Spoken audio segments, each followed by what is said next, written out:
ambayo ninadhani ninatakiwa nikuwepo hapa kwa ajili ya kufanya upendo huu na kuja kueleza ni nini kinachoendelea na mpaka sasa hivi wapi tumefika kwa hizi mambo tunafanya. Sasa ndugu yangu,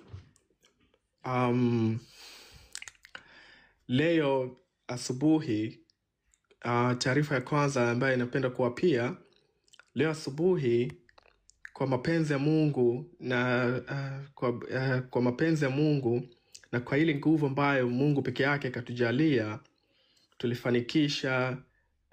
tulifanikisha kutengeneza barua ya huzuni sana, na barua ikiwa ina mambo ya kuhuzunisha sana ndani yake, na tukafanikiwa kuipeleka Vatican pamoja na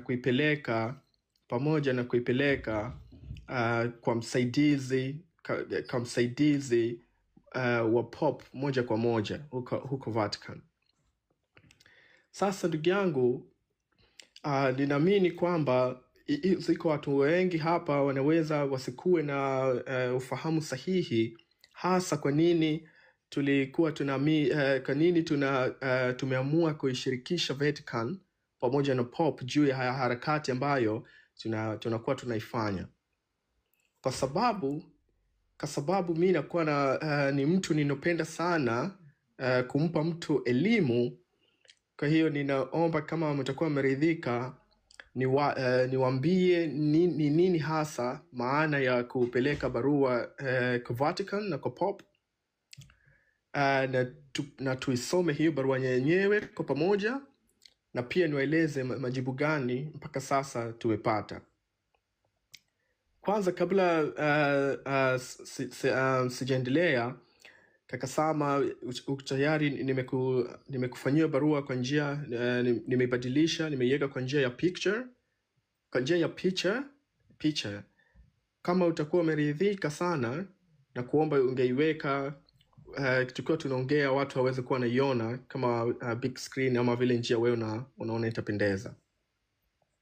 Sasa ndugu yangu, hii barua wakati leo tumekuwa tunaifanya, niliambatanisha na ushahidi wa mauaji, sio kwa njia ya picha tu, lakini kwa njia ya media, kwa njia ya video za mauaji ambayo yalikuwa yanafanyika.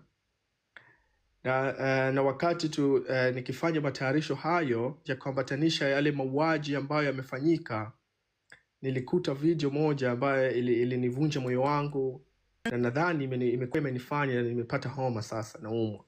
Niliona video ambapo kuna mwanadada amepigwa risasi na kawa hawezi bado kutembea.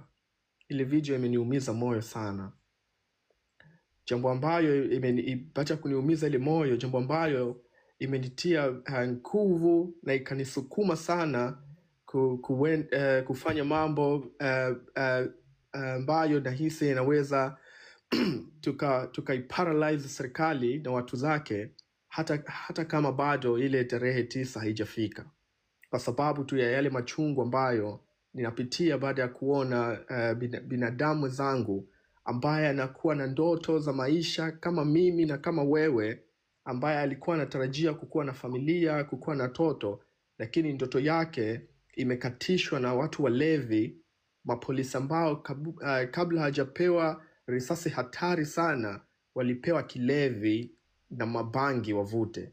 Hii ni jambo baya sana, na kila mtu lazima limshike moyo lazima ni jambo ambalo linamshika moyo wake. Sasa wakati tumekamilisha hizo taratibu, wakati nakamilisha hizo taratibu za barua pamoja na kuambatanisha ushahidi wa njia ya media juu ya mauaji ambayo imefanyika, nilipata shida sana kujua hasa wapi unaweza kupeleka moja kwa moja, kwa sababu Vatican peke yake inajitegemea, na Pop iko na ofisi yake ndani ya Vatican.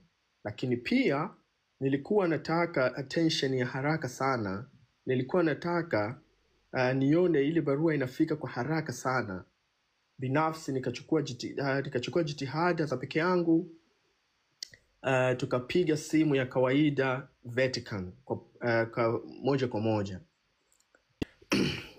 Okay. Unataka kumpiga nyundo mpaka mtu wa mada.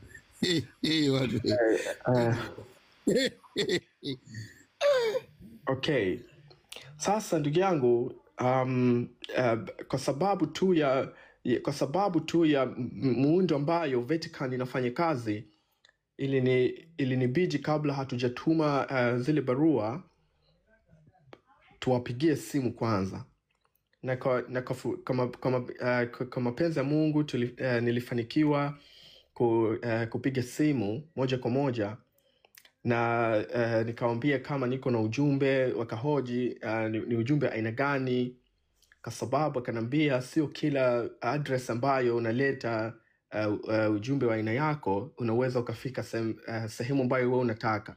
Ni nini hasa unapenda, ni aina gani hasa ya ujumbe unapenda kuwasilisha Vatican, na bado unataka kuleta kama Vatican State ama unataka kupeleka kwa ofisi ya Pop.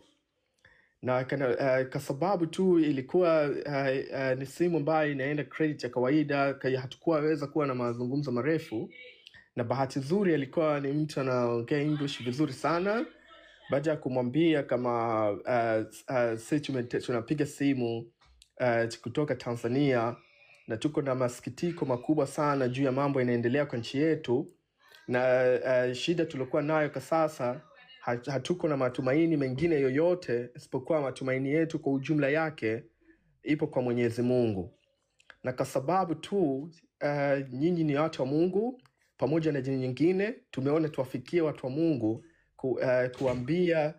kuwaeleza kwanza ni nini cha ukweli kinaendelea kwa nchi yetu, na tuko na shida gani na tuko na mpango gani. Sa yule mjamaa sijui kama ali raia wa wapi, lakini alikuja kanambia, alitamka neno kamba so sad, ni huzuni sana, kama mtu ambaye anajua ama wameona, na naamini sana ni mtu ambaye kajua nini inaendelea. Akaniambia kwamba sasa ikiwa nyinyi wa Tanzania, na kwa sababu tu ya hiyo kesi unataka ipate kujibiwa kwa haraka na ipate attention ya haraka, nitakupa email ya secretariat ya Popu ya mwenyewe kwa msaidizi wake, ambayo hiyo barua zitafika kwa deski yake bila ya kuzunguka sehemu nyingine. Lakini pia kanambia kama hiyo taarifa ni taarifa ambayo katika muundo yetu sisi ya Vatican iko idara inashughulika na human development. Kwa hiyo naomba sana hiyo taarifa uilete kwa address mbili tofauti, kwa sababu kwa address hizi mbili tofauti ikifika mtapata jawabu ya haraka sana. Ndugu zangu, msikuwe mnanichoka nikiwa natumia muda kuwapa maelezo ya kielimu kama haya, kwa sababu ndugu zangu, hapa mbele sasa kunakuja vita vingi sana. Sasa huwa napenda kila mmoja hapa anufaike na elimu sahihi ya nini tunakifanya. Hata kama wako watu ambao wanatuchukia ama wananichukia mimi binafsi, ikiwa watakubali kufunua masikio yao, na kwa rehema za Mwenyezi Mungu akafungua masikio yao, wakisikia nini nasema, wataamini ndani ya moyo wangu unatoa upendo ambao unapitia kwa mdomo wangu. Kwa hiyo wale mtu ambaye yuko na chuki, si sehemu sahihi sana kuleta ubabe wako na chuki yako kwetu sisi hapa. Kwa hiyo ndugu zangu, tunamshukuru Mungu nikafanikiwa kupata address mbili ze muhimu sana, ambayo inakwenda moja kwa secretariat ya Pope mwenyewe binafsi, pamoja na human development idara ndani ya Vatican inashughulika na mambo ya human development, ambayo inashughulika na mambo ya human rights, mambo ya refugees, ya haki za binadamu, mambo ya haki hivyo. Sasa